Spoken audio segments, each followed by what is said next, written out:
Hi అండి, నేను మీ Rekha. Welcome back to Rekha's kitchen. ఈరోజు ఈజీ ప్రాసెస్లో టేస్టీగా చికెన్ బిర్యానీ ఇంట్లోనే ఎలా చేసుకుందామో చూద్దాం. ఇలా చేసిన చికెన్ బిర్యానీ మనకు స్పైసీగా చాలా టేస్టీగా ఉంటుందండి. మనం సింపుల్గా ఇంట్లోనే రెడీ చేసేసుకోవచ్చు. చికెన్ బిర్యానీ చేసుకోవడానికి మనం ముందుగా రైస్ని నానబెట్టుకోవాలి. బాస్మతి రైస్ని తీసుకుంటున్నానండి. మీరు ఈ బాస్మతి రైస్ బదులు వేరే రైస్ని కూడా తీసేసుకోవచ్చు. నాకు ఈ రైస్ వెయిట్ వచ్చేసి 1 kg వరకు ఉంటుందండి. 1 kg రైస్ని తీసుకొని ఈ విధంగా ఒక 2 times బాగా వాష్ చేసి పక్కన పెట్టుకోండి. ఈ రైస్ మనకు 1 hour పాటు నానాలండి. అలాగే మనం 1 kg రైస్కి 1 kg చికెన్ని తీసుకొని ఈ విధంగా కొంచెం పెద్ద సైజులో ఉండే పీసెస్ లాగా కట్ చేయించుకోవాలి. చికెన్లోకి ఒకసారి బాగా వాష్ చేసేసుకొని మనకు కావాల్సిన మసాలాలు వేసుకుందాం. కేజీ చికెన్కి 3 spoons కారంని వేసుకుంటున్నానండి. అలాగే 1 spoon పసుపు, అలాగే ఇంట్లో చేసిన 1 spoon గరం మసాలాని కూడా వేసుకుంటున్నాను. 3 spoons వరకు ధనియాల పౌడర్, అలాగే మన టేస్ట్కి సరిపడా సాల్ట్ వేసుకోవాలండి. మన కేజీ చికెన్కి 3 spoons వరకు సాల్ట్ పడుతుందండి, అందుకే నేను 3 spoons వేసుకుంటున్నాను. అలాగే మనకు ఈ బిర్యానీలోకి పెరుగు ఎక్కువగా ఉంటేనే మనకు బిర్యానీ డ్రైగా కాకుండా టేస్టీగా వస్తుంది. ఇలా నేను ఈ కప్పుతో 2 cups వరకు గట్టిగా ఉన్న పెరుగుని తీసుకున్నానండి. ఇది బిర్యానీ కదండి, అందుకే నేను 3 spoons వరకు బిర్యానీ మసాలాను కూడా వేసుకుంటున్నాను.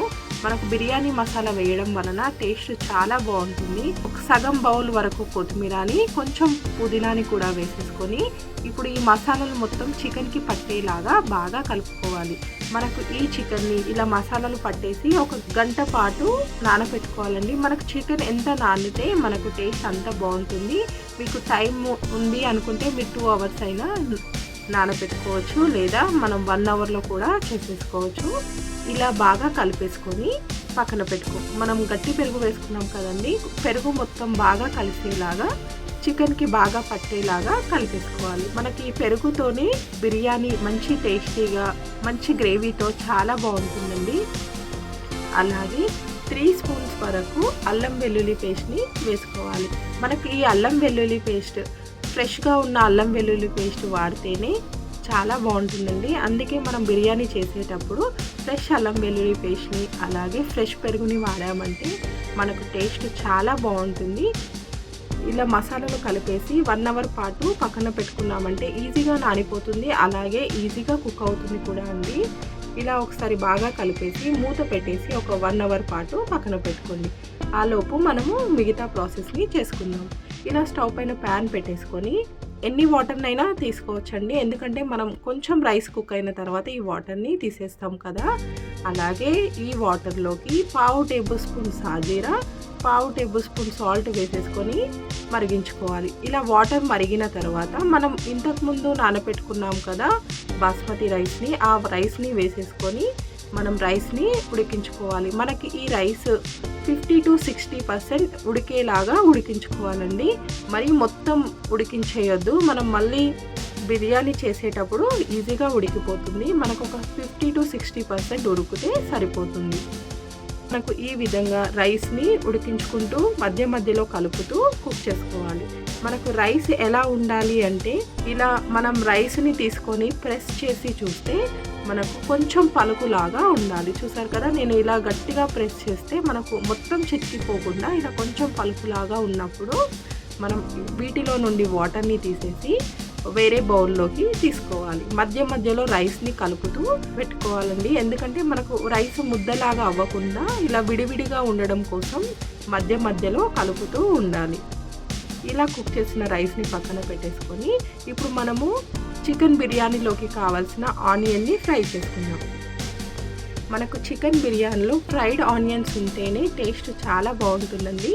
ఫ్రైడ్ ఆనియన్స్ కోసం మనకు 1 kg చికెన్కి 300 grams వరకు ఆనియన్ని ఈ విధంగా సన్నగా కట్ చేసుకొని ఇలా గోల్డెన్ కలర్ వచ్చే వరకు ఫ్రై చేసుకోవాలి.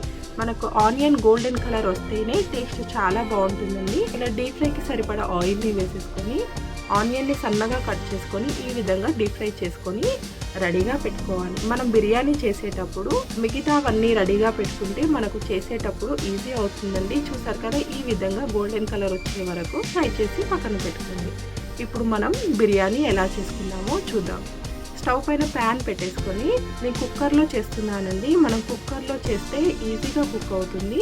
నేను ఈ సైజులో ఉన్న స్పూన్తో 5 స్పూన్స్ వరకు ఆయిల్ని వేసుకుంటున్నానండి.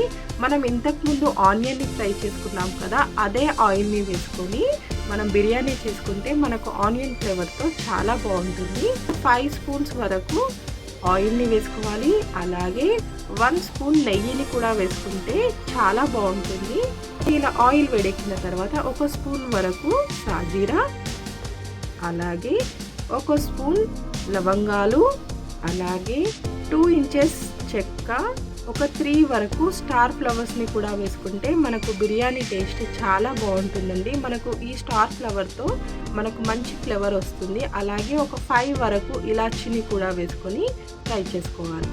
వాటితో పాటుగా 4 ఆకుని కూడా వేసుకొని ఫ్రై చేసుకోవాలి. అలాగే మనం ఇంతకుముందు ఫ్రై చేసుకున్నాం కదా ఆనియన్ని, ఆ ఆనియన్ని కూడా వేసుకొని కొద్దిసేపు ఫ్రై చేసుకున్న తర్వాత మనం ఇంతకుముందు చికెన్ని నానబెట్టుకున్నాం కదా, ఇలా నానబెట్టుకున్న చికెన్ని మొత్తం వేసేసుకొని బాగా కలుపుకోవాలి. మనం ఈ చికెన్ని ముందుగా బాగా కలిపేసి మూత పెట్టేసి హై ఫ్లేమ్లో పెట్టుకొని ఒక 10 మినిట్స్ పాటు కుక్ చేసుకోవాలి. ఆ తర్వాత మరొకసారి కలిపేసుకొని మరొక 5 మినిట్స్ మీడియం ఫ్లేమ్లో పెట్టుకొని కుక్ చేసుకోవాలి. ఇలా మనకు చికెన్ కూడా ఒక 50% కుక్ అయిన తర్వాతే మనము రైస్ని కూడా వీటిలో పెట్టుకుంటే మనకు చికెన్ ఈజీగా ఉడికిపోతుందండి. ఇలా ఉడికిన తర్వాత ఫ్లేమ్ని లో ఫ్లేమ్లో పెట్టుకొని ముందుగా ఒక లేయర్ వరకు రైస్ని పెట్టుకోవాలి. ఇలా రైస్ని ఈక్వల్గా పెట్టేసుకొని మనం ఇంతకుముందు ఫ్రై చేసి పెట్టుకున్న ఒక లేయర్ ఫ్రైడ్ ఆనియన్స్ని కూడా పెట్టుకోవాలి. అలాగే సన్నగా కట్ చేసిన కొత్తిమీరని కూడా ఒక లేయర్ పెట్టుకోవాలి. ఆ తర్వాత కొంచెం రెడ్ ఫుడ్ కలర్ని వేసుకుంటున్నానండి. చిటికెడు రెడ్ ఫుడ్ కలర్ని తీసుకొని 1 స్పూన్ వాటర్ని వేసుకొని ఈ విధంగా కలిపేసుకొని మనం బిర్యానీలో అక్కడక్కడ కొంచెంగా వేసుకోవాలి. ఆ తర్వాత మరొక లేయర్ రైస్ని పెట్టేసుకొని మళ్ళీ సేమ్ ఆనియన్తో కొత్తిమీరతో గార్నిష్ చేసుకోవాలి. ఇలా మనం చికెన్ని కింద పెట్టేసి ఇలా రైస్ని 2 లేయర్స్ పెట్టుకున్నామంటే మన కింద చికెన్ ఈజీగా కుక్ అయిపోతుందండి. మనకు రైస్ కూడా మసాలా చాలా బాగుంటుంది. ఇలా రైస్ని మొత్తం పెట్టేసుకొని మిగతా ఆనియన్స్ని కూడా మరొక లేయర్ ఇలా ఆనియన్స్ని స్ప్రెడ్ చేసుకోవాలి. ఆనియన్స్ స్ప్రెడ్ చేసుకున్న తర్వాత అలాగే కొత్తిమీర పుదీనాను కూడా వేసేసుకుంటే మనకు టేస్టీగా ఉండే బిర్యానీ రెడీ అయిపోతుంది. చూసారు కదా, ఇలా సన్నగా కట్ చేసిన కొత్తిమీర పుదీనాను కూడా మరొక లేయర్ పెట్టేసుకొని ఈ కుక్కర్కి విజిల్ పెట్టకుండా మూత పెట్టుకో. మరొకసారి ఫుడ్ కలర్ని పైన అక్కడక్కడ కొంచెం వేసుకుంటూ ఇప్పుడు మనం కుక్కర్కి మూత పెట్టేసుకోవాలండి. మనకు ప్రెజర్ బయటికి రాకుండా ఉంటుందండి. కుక్కర్కి పైన విజిల్ తీసేసి మూత పెట్టేసి కుక్ చేసుకోవాలి.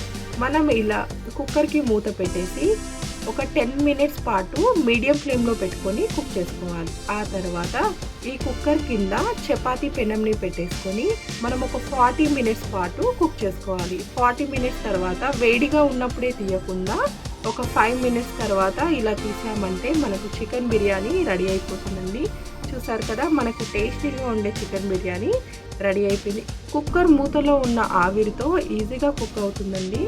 అందుకే మనం స్టవ్ మీద నుండి తీసిన వెంటనే కాకుండా ఒక 5 మినిట్స్ అలాగే ఉంచేసి ఆ తర్వాత మనం ఈ బిర్యానీని కలుపుకోవాలి. మన కుక్కర్లో తీయడానికి ఫ్రీగా ఉండదు కదండి.